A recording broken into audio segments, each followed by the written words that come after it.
लालू प्रसाद को भगवान मानते हैं आप, तबीयत खराब है, पटना से दिल्ली रेफर हो चुके हैं, क्या हालचाल है, आपने जानने का प्रयास किया? जी, बातचीत कल भी हुई परिवार से और आज भी बात हुई जी।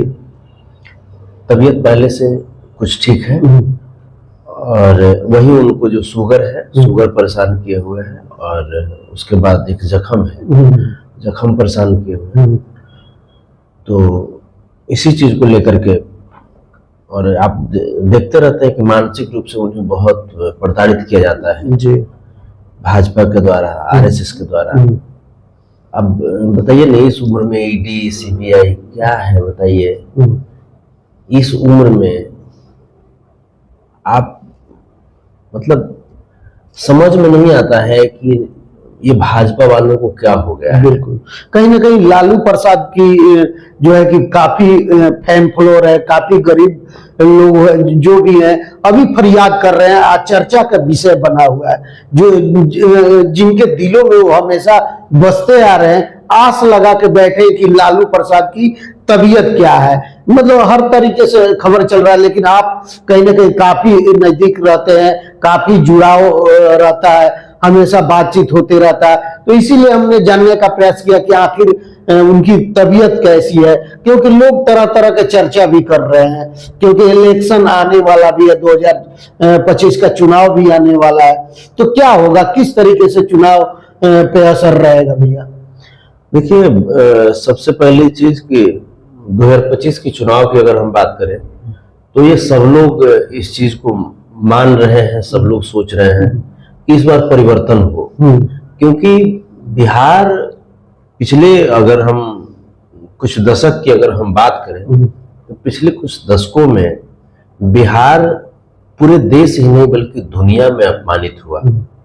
बिहार के लोग का पलायन नहीं रुका, बिहार में रोजगार की व्यवस्था नहीं हुई, बिहार में आज भी आप देखिए बदहाल की स्थिति है, बिहार में अपराध नहीं थमा, आज भी पुलिस जो है मुख्य दर्शक बन करके हुए जैसे बैठी रहती है, अपराधी लोग पुलिस पे गोली चला देते हैं।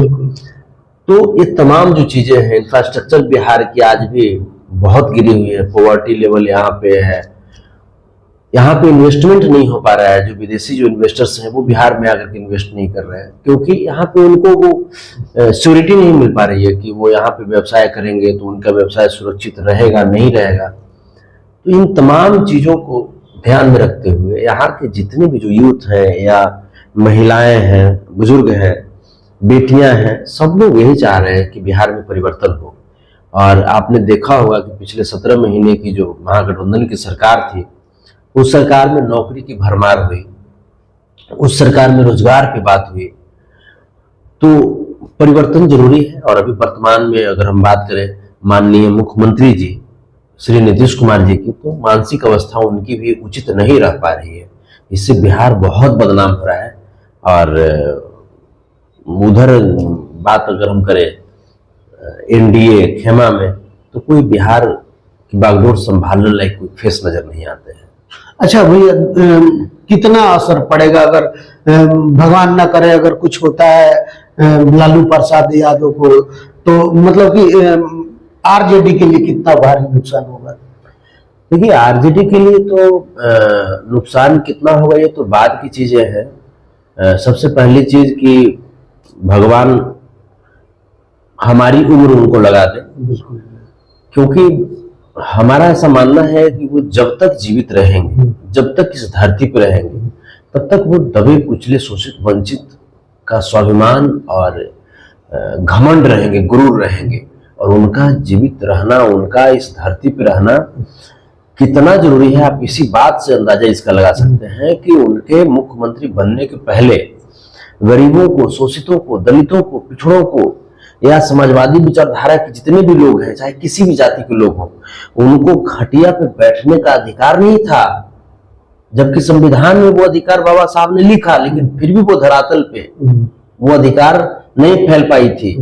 जब परमादरणीय श्री लालू प्रसाद यादव जी जब मुख्यमंत्री बने, तब जाकर के उन्होंने शोषितों वंचितों को खटिया पे बैठने का अधिकार दिलाया, कुर्सी पे बैठने का अधिकार दिलाया, अच्छा कपड़ा पहनने का अधिकार दिलाया, कुछ बोलने का अधिकार दिलाया। वो व्यक्ति लालू प्रसाद यादव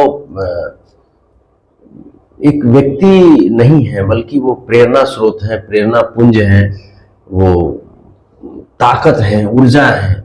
और अगर ऊर्जा की अगर बात हो, अगर ऊर्जा ही अगर समाप्त हो जाए तो फिर जीवन में क्या बच जाता है? कुछ नहीं बच जाता है। बिल्कुल। तो वो भगवान है, और भगवान है तो फिर अगर तबीयत सही नहीं रहा तो आरजेडी के लिए भारी नुकसान उठाना क्या पड़ सकता है?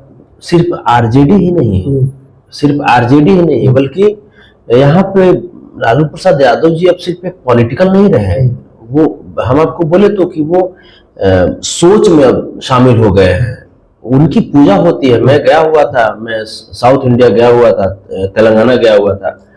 वहां पे एक राज्यसभा सांसद हैं वर्तमान में, अनिल यादव नाम है उनका। उनके घर में पूजा होती है, उनकी मंदिर बनी हुई है। और भी जगह अभी जैसे बिहार के अररिया में भी एक दलित समाज के व्यक्ति हैं, उन्होंने लालू प्रसाद यादव जी की मंदिर बनाई है, वो पूजा करते हैं। इवन हम भी उनको, मतलब हम क्या कहें, भगवान के बारे में क्या एक्सप्लेन कर सकते हैं? भगवान होते हैं, वो सब कुछ है। वो मेरी सोच है, मेरी इरादा है, मेरी स्वाभिमान है, ईमान है, मेरी ऊर्जा है, मेरी ताकत है, मेरी, मतलब कुछ भी हम कहें।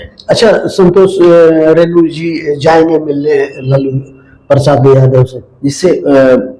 जिस अवस्था में है और जहां पे लालू प्रसाद यादव जी कोई साधारण व्यक्ति तो नहीं है, उनसे मुलाकात कर पाना बहुत मुश्किल है, क्योंकि उनके चाहने वाले अरबों की संख्या में है, करोड़ों नहीं अरबों की संख्या में है।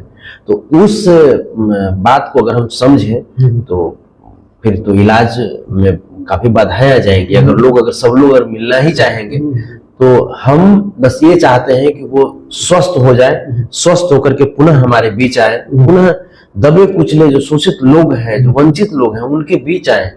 उनके सिर्फ उपस्थिति मात्र से हम लोगों को ताकत मिल जाती है। बस हमारी दुआएं, हमारी प्रार्थना भगवान को कबूल हो और मेरे बीच मेरे भगवान को पुनः भेज दे। हम बस यही चाहते हैं। मुलाकात तो अभी कुछ दिन पहले हुई थी, अभी मुश्किल से 15 दिन पहले भी उनसे मुलाकात हुई, बात भी हुई। उन्होंने करीब मुझे लगता है कि 10 मिनट हम लोग रहे। 10 मिनट के मुलाकात में उन्होंने कुछ बातें हमें जो बताई हैं, वो हम मरते दम तक नहीं भूल सकते। क्या बातें हुई? वो कुछ चीजें हैं जो उन्होंने मुझे बताई हैं कि जीवन को कैसे चलना है, कैसे जीना है। मतलब लालू प्रसाद यादव जी, हम बस उनको नतमस्तक भगवान के रूप में सिर्फ प्रणाम करते हैं। बिल्कुल, लेकिन कहीं न कहीं मुख्यमंत्री रहते हुए उन पे काफी आरोप लगे, जैसे चारा घोटाला, अलकतरा घोटाला और भी कई तमाम बहुत सारे घोटाले के आरोप लगे। क्या कहिएगा भैया? देखिए, वो गरीब के बेटा थे ना, गरीब के बेटा थे, और वो गरीबों के लिए सोचते थे, वो शोषितों के लिए सोचते थे, वंचितों के लिए सोचते थे। इसीलिए उनपे ये तमाम चीजें। वो पिछड़ा के बेटा थे। जगन्नाथ मिश्रा जी, वो भी तो उसमें आरोपित थे, लेकिन उनको तो कोई नहीं खाता, है ना। आपके बहुत सारे लोग हैं, जहानाबाद के जगदीश शर्मा जी हैं, उनको तो कोई लोग नहीं खाता। तो बहुत सारी बातें हैं। जैसे लालू प्रसाद यादव जी को सिर्फ बदनाम किया गया, उनकी छवि को सिर्फ विपक्षियों के द्वारा धूमिल करने का प्रयास किया गया, क्योंकि ये विपक्षी भी जानते हैं और मानते हैं कि लालू प्रसाद यादव गरीबों को बोलने का अधिकार और आवाज तो दे दिया उनके जुबान में, बैठने की कुर्सी पे ताकत तो दे दिया, कपड़ा पहनने की, चलने की, सवाल पूछने की ताकत तो दे दिया।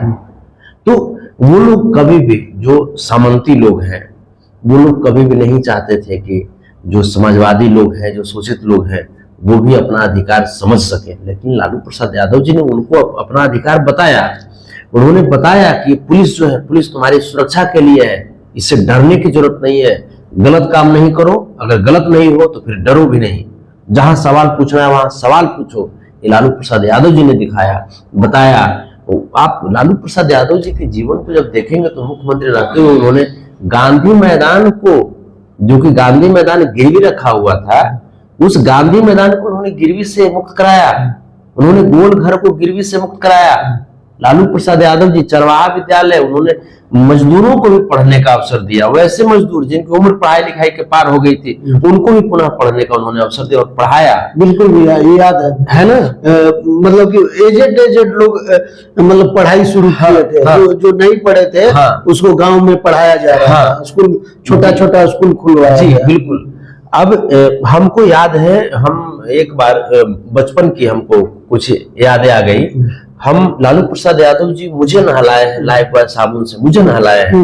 वो उजला तौलिया दे करके मेरा बाल से पोछे हैं। वो एक्चुअली उनका कार्यक्रम था गया की तरफ, और नदौल में हमारा घर है, तो बीच रास्ते में हमारा घर पड़ता है। तो वहां पे एक महादलित का टोला है, तो लालू प्रसाद यादव जी का वहां पे रुकने का कार्यक्रम था।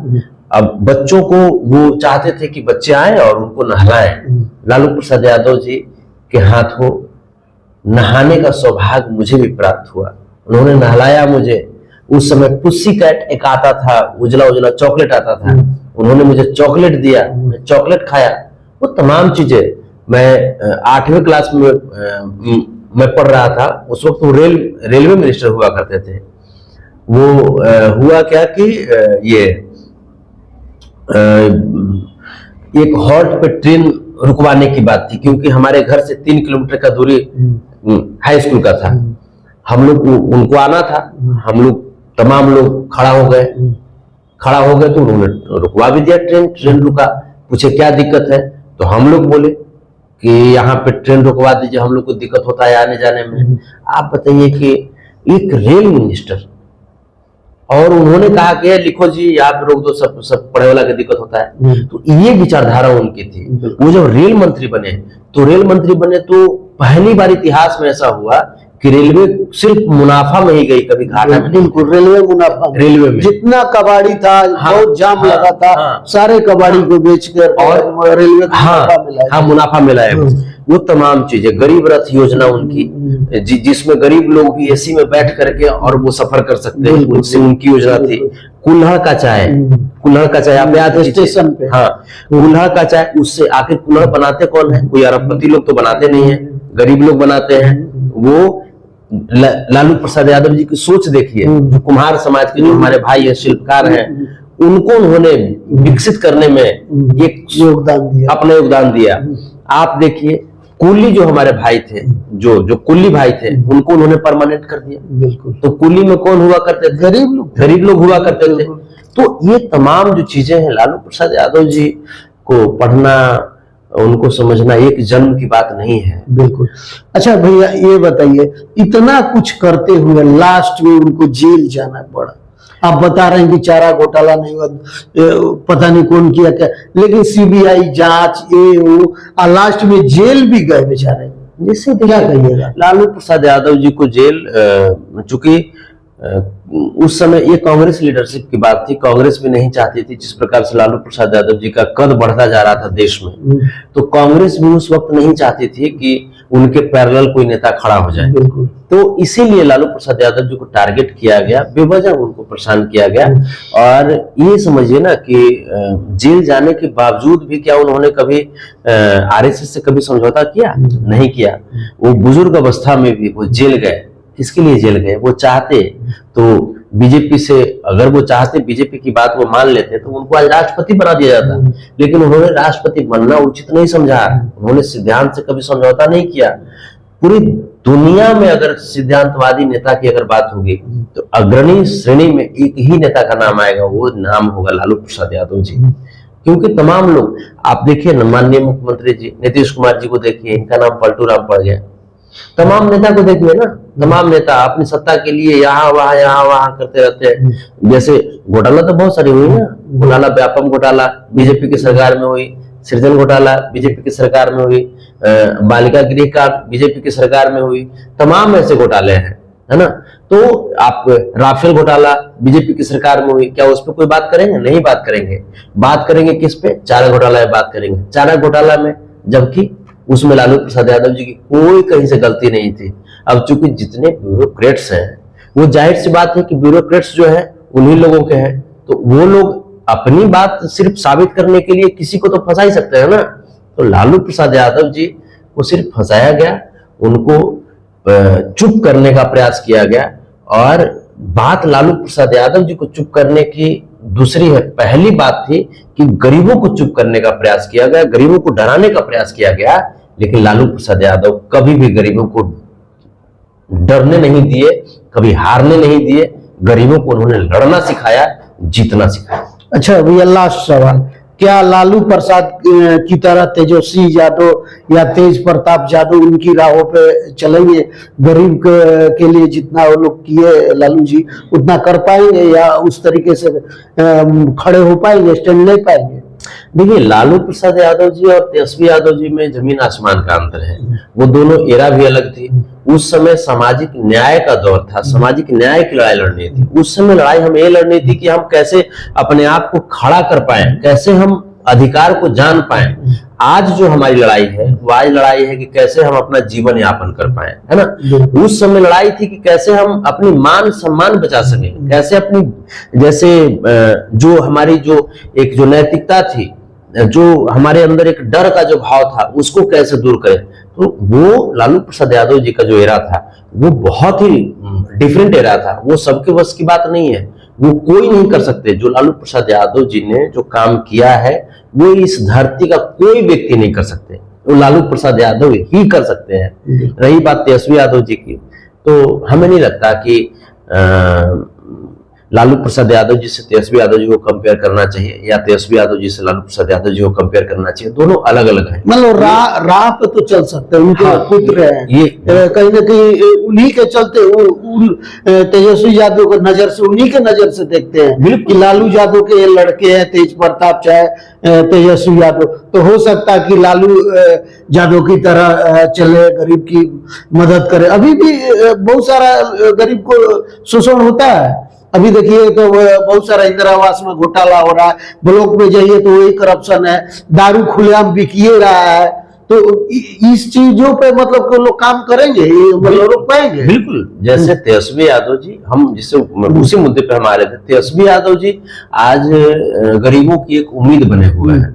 क्योंकि जिस प्रकार से उन्होंने 17 महीने की जो महागठबंधन की सरकार थी, उन्होंने डिप्टी सीएम रहते भर में जो रोजगार दिया, जो उन्होंने नौकरी दी लोगों को, जो उम्मीद दिया, उन्होंने बेटियों को जो सुरक्षित वातावरण दिया, लाइन एंड ऑर्डर जो था उस समय जिस प्रकार से कंट्रोल रहा, आज आप देखिए, आज तो दिन दहाड़े हत्याएं हो रही है। बिहार महाजंगल राज के दौर में आदरणीय जो हमारे नीतीश बाबू हैं, इनके रीजन में, या जो डबल इंजन की सरकार है, एनडीए की सरकार, महाजंगल राज का आज एक वातावरण कायम हो गया है। तो तेजस्वी यादव जी तो काम करते हैं, गरीबों के लिए काम करते हैं। वो जब मुख्यमंत्री बनेंगे तो जाहिर सी बात है कि इससे भी, चूंकि उनके पास पावर आ जाएगी, वो खुद डिसीजन ले सकते हैं। अभी तो बहुत सारे डिप्टी सीएम रहते भर में बहुत सारे ऐसे उनके डिसीजंस थे जो खुद नहीं ले पाते थे, चूंकि मुख्यमंत्री से ही पास कराना होता था। तो जाहिर सी बात है कि वो जब मुख्यमंत्री बनेंगे तो लालू प्रसाद यादव जी के नक्शे कदम पे ही चलेंगे, और आज भी चल रहे हैं। और लेकिन लालू प्रसाद यादव बनना, लालू प्रसाद यादव इस पूरी ब्रह्मांड में एक ही थे, एक ही हैं और एक ही रहेंगे। बिल्कुल, वो भगवान के अवतार में वो यहाँ पे आए मनुष्य का रूप लेकर के।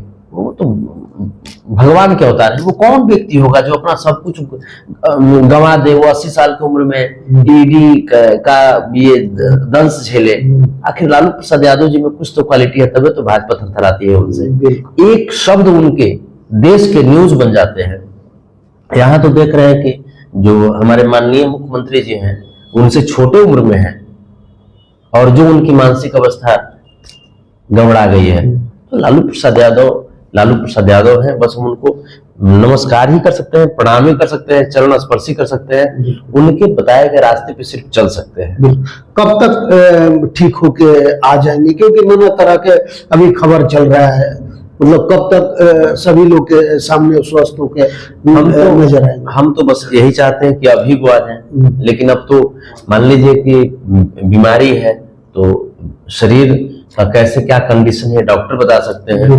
तो हम उम्मीद करते हैं कि बहुत जल्दी हमारे बीच रहे वो, और उनके आने मात्र से हमारी ताकत 10 गुना हो जाती है। सिर्फ उनका नाम हम सुनते हैं तो मेरी ताकत बढ़ जाती है। सिर्फ उनका नाम सुनने से गरीबों की ताकत बढ़ जाती है। वो हिंदुस्तान की जो असली जो पहचान है, उन्होंने उस पहचान को दिलाया। हिंदू मुस्लिम सिख ईसाई आपस में सब भाई भाई। लालू प्रसाद यादव ही वो थे कि जो सांप्रदायिक जो रथ जो चली थी अयोध्या से, उस रथ को उन्होंने बिहार के बाहर रोकने का काम किया। उस रथ को कभी भी बिहार में नहीं करने दिया। उन्होंने ही कहा कि जब जनता ही नहीं रहेगा तो ये मंदिर में घंटा कौन बजाएगा, मस्जिद में इबादत कौन करेगा।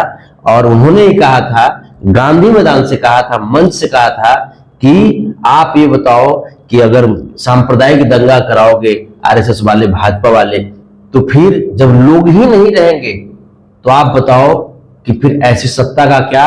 उन्होंने कहा था कि जितनी कीमत एक प्रधानमंत्री की जान की है उतनी ही कीमत एक आम आदमी की जान की है। ऐसा कहने वाला कौन नेता आपको मिलेगा? बिल्कुल सही बात है। चलिए, बात करने के लिए बहुत बहुत धन्यवाद। आप लोग क्या कुछ सोचते हैं जरूर बताइएगा। लालू जी के तबीयत खराब है, सभी लोग जानते हैं। सब लोग आस लगा के बैठे हैं कि जल्दी स्वस्थ होके मतलब कि वो अपने चाहने वाले के बीच में नजर आए। तो धन्यवाद, नमस्कार। और आप लोग दुआ कीजिए कि जल्दी लालू प्रसाद यादव जी स्वस्थ होकर हमारे बीच में आए।